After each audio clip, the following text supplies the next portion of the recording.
محمد صلی علی رسول الکریم اما بعد فاعوذ باللہ من الشیطان الرجیم بسم اللہ الرحمن الرحیم۔ معزز طلباء کرام، آج آپ حضرات کا ٹاپک ہے، موضوع ہے نماز۔ چونکہ اسلام میں ایمان لانے کے بعد، کلمہ کے بعد سب سے دوسرا رکن جو ہے وہ ہے نماز، اور نماز کی اہمیت بہت زیادہ ہے، اور جہاں جہاں نماز کی اہمیت کا تعلق ہے وہاں وہاں زکوٰۃ بھی ساتھ ساتھ آیا ہے۔ آپ نے بارہا پڑھا ہوگا قرآن مجید میں، وَأَقِیمُوا الصَّلَاةَ وَآتُوا الزَّکَاةَ، نماز قائم کرو اور زکوٰۃ ادا کرو۔ تو نماز فارسی زبان کا لفظ ہے، جبکہ عربی میں اس کے الفاظ یا لفظ جو آتا ہے وہ الصلاۃ کا معنی آتا ہے، الصلاۃ کا لفظ آتا ہے۔ تو صلاۃ کے لغوی معنی ہے کسی کی طرف رخ کرنا، پڑھنا، دعا کرنا یا قریب ہونا۔ شریعت کی اصطلاح میں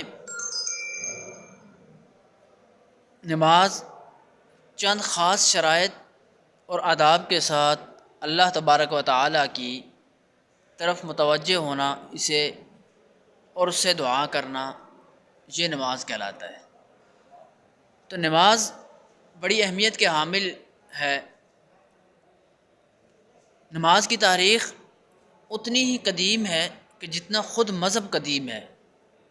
یوں سمجھ لیجئے کہ جب سے یہ کائنات بنی ہے، انسانیت بنی ہے، تو اس وقت سے لے کر ابھی موجودہ وقت، یہ جو چلتا رواں وقت ہے، اس میں نماز بڑی اہمیت کے حامل ہے۔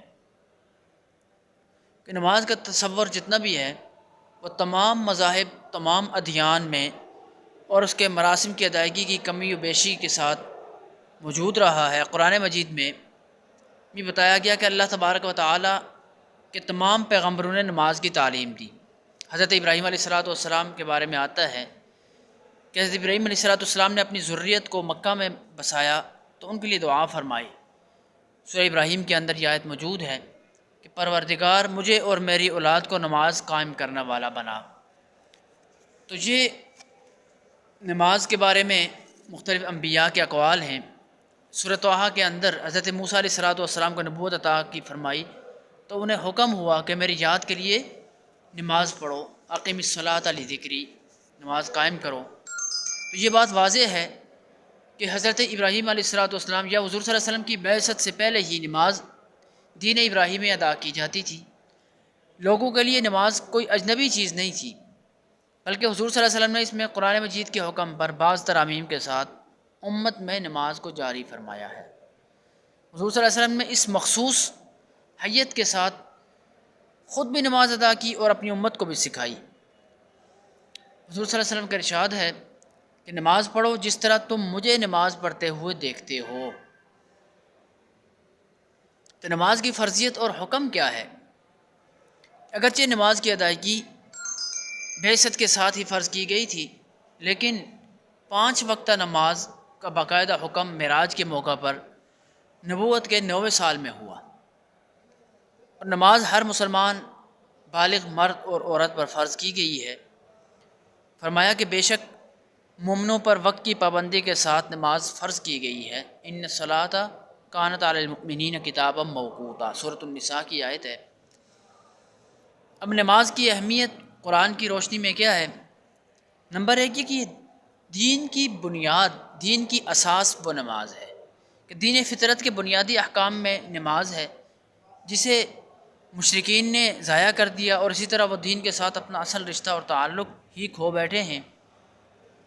پتہ یہ چلا کہ نماز، جو بندہ نماز پڑھتا ہے، نماز کو قائم کرتا ہے، تو گویا کہ وہ مومن ہے، اور جو بندہ نماز چھوڑ دیتا ہے تو مومن اور کافر کے درمیان فرق کرنے والی چیز ہی نماز ہے۔ اسی طرح متوجہ ہو کر، اس کی طرف متوجہ ہو کر اور اس سے ڈرو اور نماز قائم کرو، اور مشرکین میں سے نہ بنو۔ تو یہ فرق کرنے والی چیز ہمیں نماز پتہ چلی ہے۔ سورۃ الروم کی آیت کا ترجمہ ہے دین پر قائم رہنے کا ذریعہ کیا ہے؟ تو نماز دین پر قائم رہنے کا ذریعہ ہے۔ قرآن مجید میں بتایا گیا کہ جو لوگ خدا کی یاد سے غافل زندگی گزارتے ہیں اور ان پر شیطان مسلط کر دیا جاتا ہے، جو انہیں سیدھی راہ سے بھٹکائے رکھتا ہے۔ جو خدا کے ذکر سے اعراض کر لیتا ہے تو ہم اس پر ایک شیطان مسلط کر دیتے ہیں، اور جو اس کا ساتھی بن جاتا ہے اور وہ اللہ تعالیٰ کے راستے سے انہیں روکتا ہے، اور یہ لوگ جو سمجھتے ہیں کہ وہ ہدایت پر ہیں۔ اب نماز کے اندر، یا نماز کا یوں سمجھ لیجئے، ایمان کے بعد اولین مطالبہ نماز ہے، کہ قیامت کے دن بھی انسان کی جب آنکھیں بند ہوگی، قبر میں رکھ دیا جاتا ہے، تو وہاں بھی سب سے پہلے نماز کا یہ حساب ہونا ہے۔ حدیث پاک میں آتا ہے کہ قیامت کے دن سب سے پہلے نماز کا حساب ہوگا۔ اگر نماز اچھی اور پوری نکل آئے گی تو باقی اعمال بھی پورے اتریں گے، اور اگر نماز میں کمی کوتاہی رہ گئی تو باقی اعمال پہ بھی کمی کوتاہی رہ جائے گی۔ تو گویا پتہ یہ چلا کہ نماز ہی تمام جتنی بھی عبادات ہیں ان عبادات کی بنیاد ہے، اور نماز ایمان کی فیصلہ کن علامت ہے۔ قرآن نے اس بات کی اہمیت واضح کر دی کہ نماز ہی ایمان کی فیصلہ کن علامت ہے، کہ جنت دوزخ والوں سے پوچھیں گے، اہل جنتی جو دوزخ والوں سے پوچھیں گے کہ ان کا دوزخ میں جانے کا سبب کیا ہے، سورۃ المدثر کی آیات ہیں، وہ جواب دیں گے کہ ہم نماز نہیں پڑھتے تھے، لم نکو من المصلین، کہ ہم نماز نہیں پڑھا کرتے تھے، ولم نکو نطعم المسکین، اور ہم مسکینوں کو کھانا نہیں کھلایا کرتے تھے۔ تو نماز سے مشکلات دور ہوتی ہے۔ نماز اللہ تعالیٰ کی رحمت کو اپنی طرف متوجہ کرنے کا بہترین و مؤثر ذریعہ ہے۔ قرآن مجید میں ارشاد ہے، ایمان والو صبر اور نماز سے مدد لو۔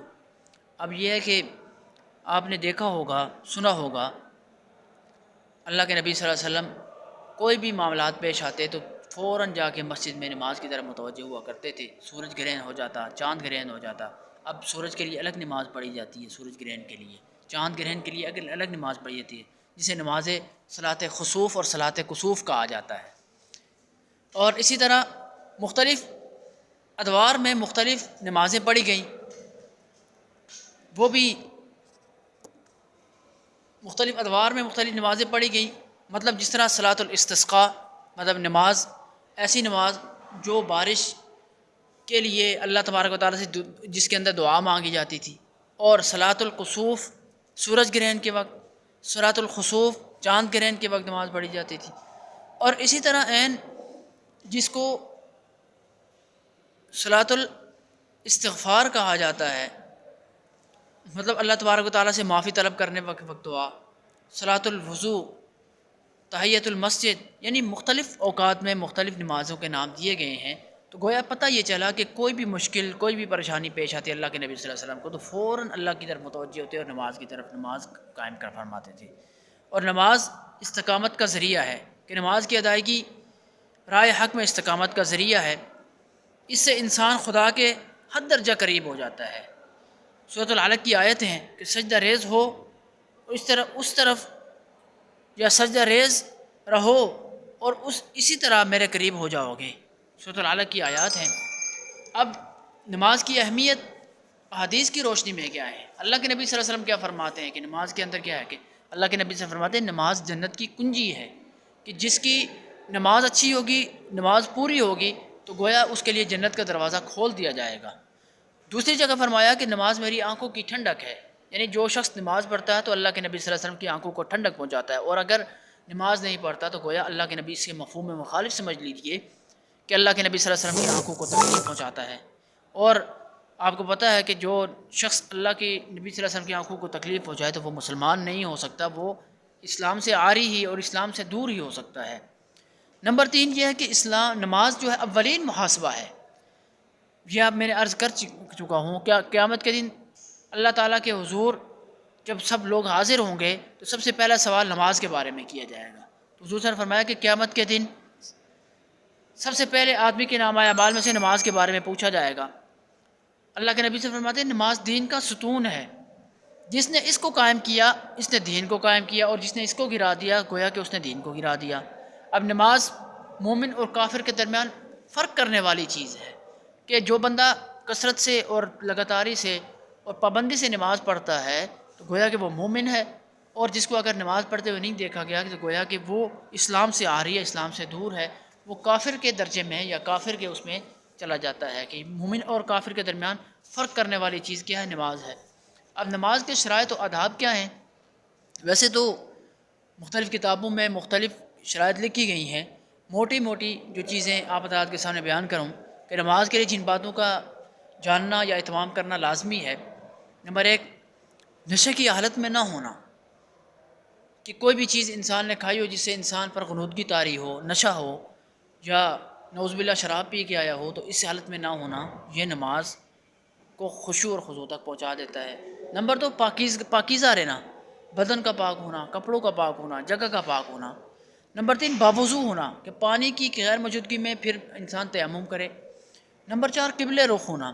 یہ موٹی موٹی جو چیزیں ہیں یہ ضروری ہیں۔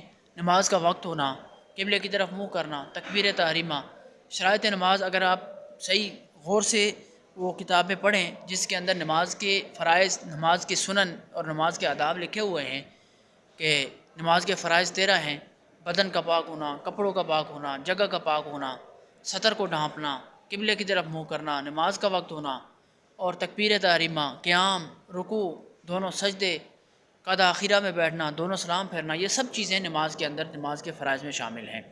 اب نماز کے آداب کیا کیا ہیں؟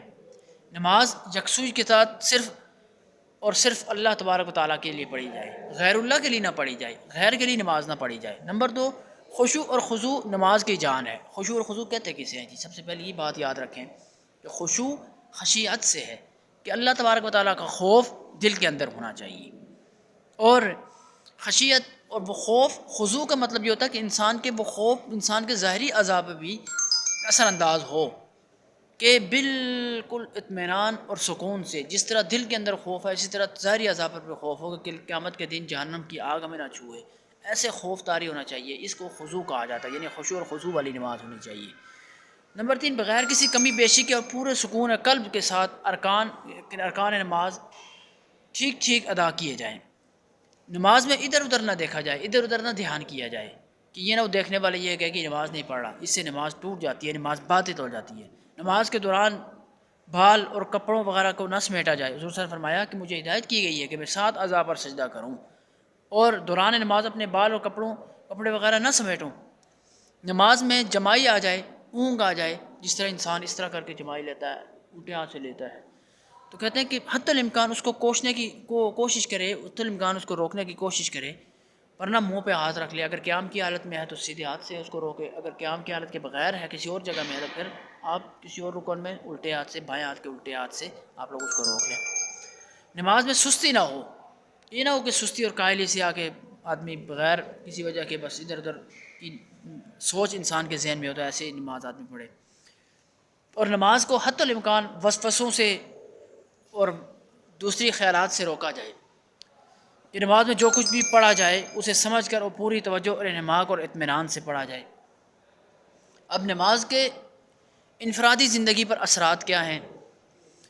مقصد حیات کی یاد دہانی کہلاتی ہے کہ نماز یاد الہی سے غفلت دور کرنے کا سب سے مؤثر ذریعہ ہے، غفلت دور کرنے کا سب سے مؤثر ذریعہ ہے۔